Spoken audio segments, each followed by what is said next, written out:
Lupa. Kena lo, hai tam naik. Kena lo je. Si. Ngồi bé giờ hot leo.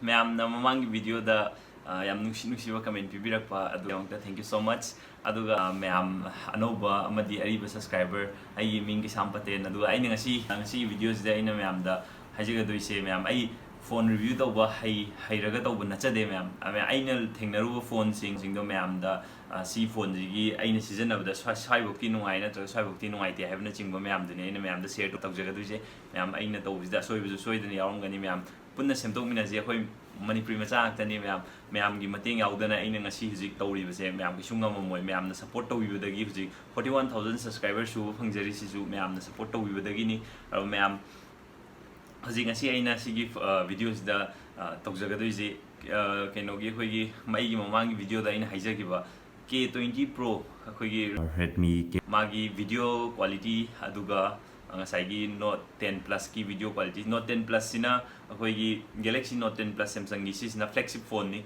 ayam tangba phone ni aduga ngasai gi haiba K20 Pro sina akoi mid range phone ni adu ani je kyam khena ge video quality da kyam khena ge habdo ma'am yeng minasi aduga ma'am na haiba Note 10 Plus se sida is the PUBG sanaro Mobile Legends sanaraga kamai towe magi graphics to yam high thamaga tawwa na haibdo ma'am adu si videos jeng si abnauna ma sanaraga tawdo ma'am ai hapjarake ma'am video je ma'am puni yeng minasi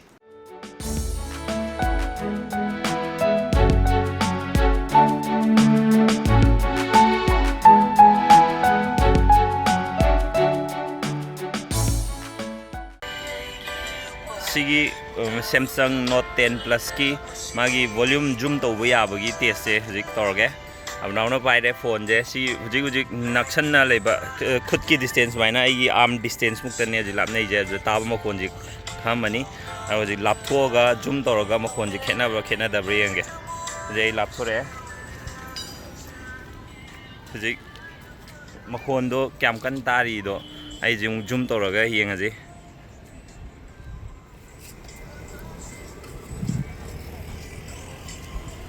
zoom phanam to sale ngasai lapna ba distance so chap man tawre sida abna san do ulo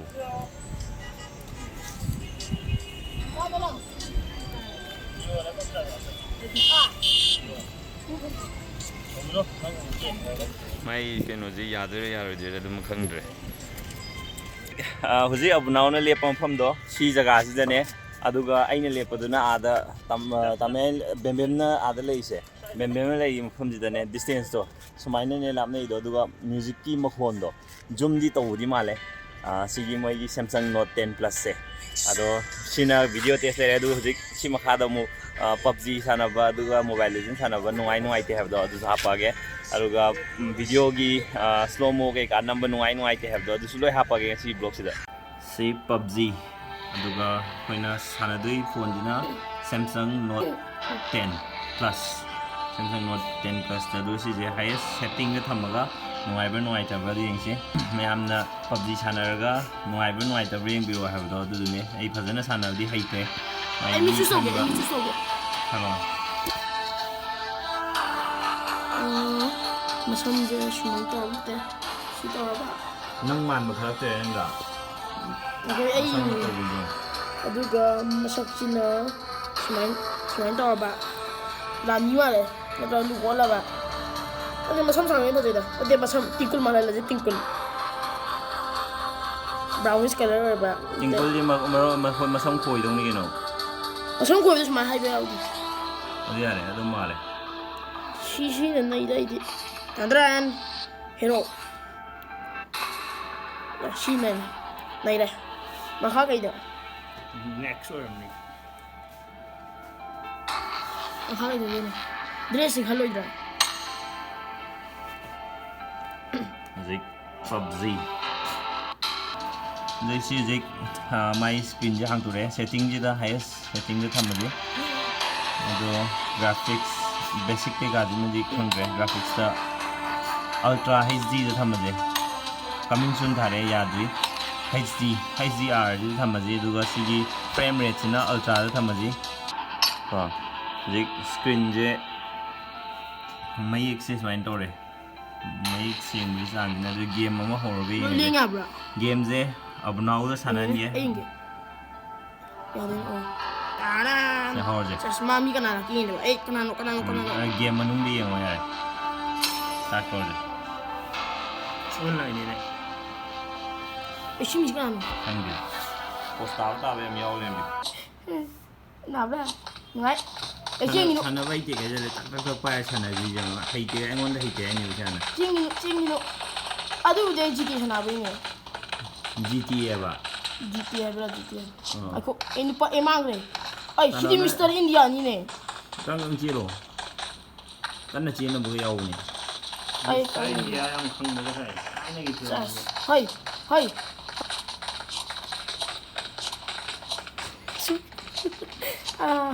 Ya ano din sila. Ay nipi ko tabang na di.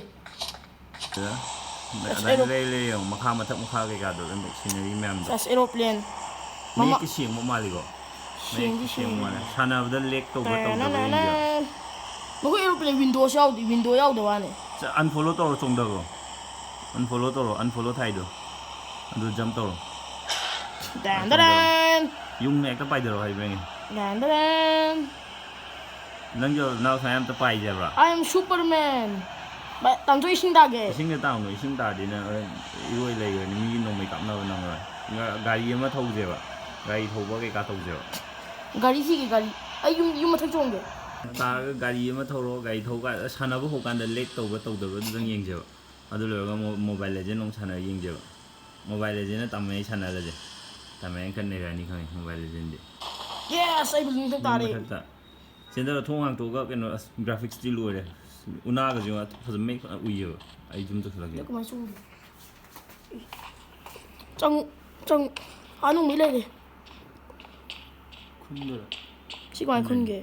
tik to si da adu mai nam mo to da na nong mai ma pa da sang nong mai u na ba Dan. Chukina. Helmet. Kayan sigo. Helmet. Yes. okay now sana je hai di hai ki mai ji tang Ay, kapi ay nung may light ngay ko. ami de nang jelo Fire in the hole. Bang. Ano nang do flash bomb ni mi song khalo Ako ay nung may kapati zero ito. stop na re Hoy, Chứ là mười người được. hoy, chilo. Ay, ano pa? Kinh được hay tâm này. kin na din lo je Si. nung may ba yo ka ha lew nung may ba je kin dila lew hatu ko Hingi. hingi din hatu Ito, ay ko. Hay, tame dress ma le ma si jo kau ra bro. Eko tame yun. fit ma le si mai nung may lo si box ton si matak tale box na mo ano nung ya to da Yes, kung kau siya. mi yauri manung da mi le di hello yung manung da mi le yung matak Yung matagta. Tula ka. matak ta ha ga hadu chang itu chang ini kat ada ni ying du imai me lu e da na Hindi kau ke. Sepakat lazy dia. hala game ni sana ba smooth ba mara game di gari intang thor ga nuai bi ni da na lum ma le thuk le ni ya le chen tharo amna nang ko le ma na bike thor ni ni Nói thằng ở đây nó. smooth tiam thun oi ke no Meow. Mama thọ. nang kan thau we ma le thang le ni ke ni koi thang ga te no kan na thau ga lo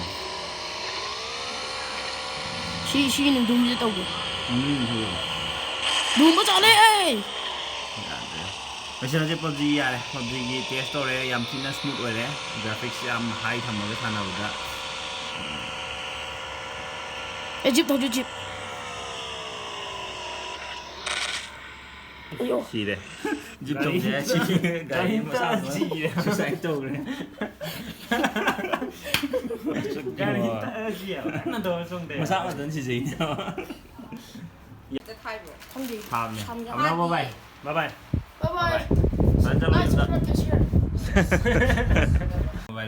mobile legend ge mu tor je tamai ne than do ne no ha be nu mi tau sana le mi na man di kha to ni mobile legend ji de Xem sang ri yeng ji ga hero ji display to ya gum to ni yaram Giờ thì cái nó Thôi anh tự chụp cái nó.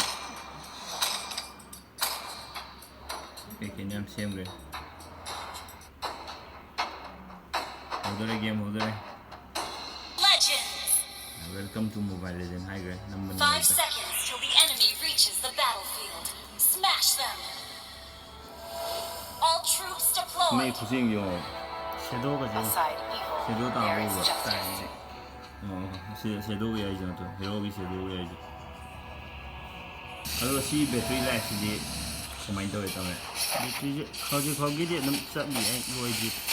rồi nó đun cho đến mua cho đều There are wonderful things in this world. rồi cái nó worthy xung of quanh our cái nó phun thì protection. lệch tàu hoặc là tàu bèo vậy lệch tàu bèo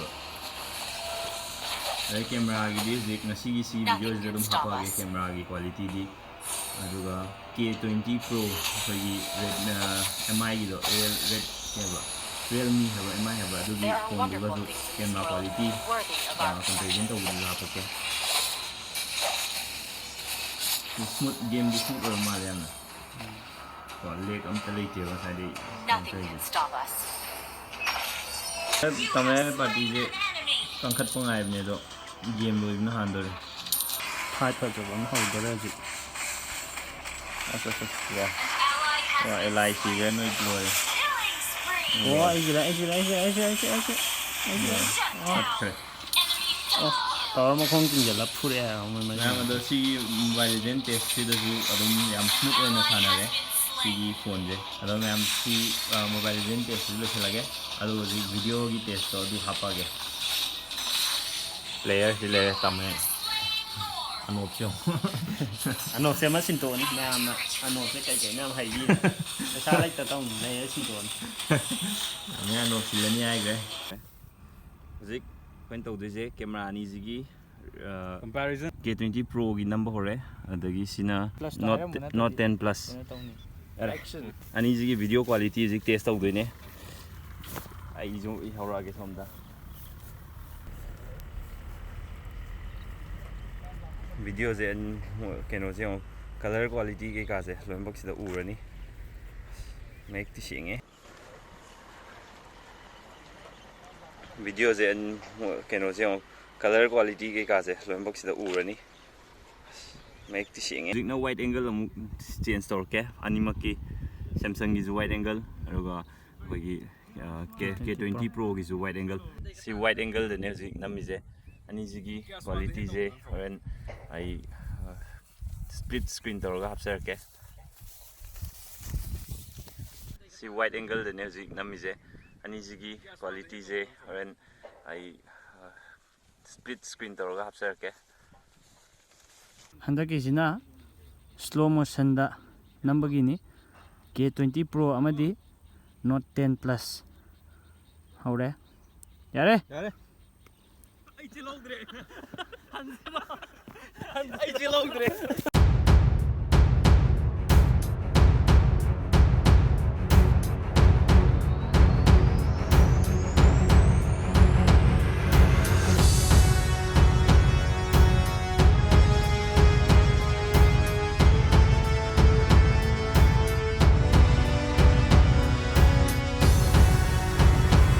Ma'am, video je loy book in video ta thank you so much camera review to udu da mateng pangbi ba ma'am je introduce anta to jarke sina Darjes ade sina Sandra ade sina Barin 한가반 왔래 angam badu ada le pisna khoi masa am phaba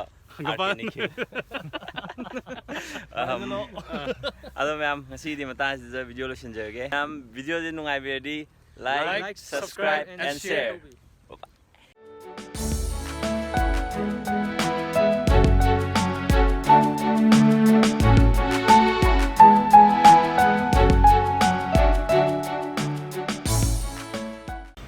nung dang yung views yung si zena wide angle to kya mo wide angle dong smile uba iPhone ni di wide angle yade aduga hojiki Note 10 Plus ki di wide angle yam phajai to 시작하고 이거 구독자. Hello. mina ngao re ra ni abnao ngao re 동아 오래. 좀 오래.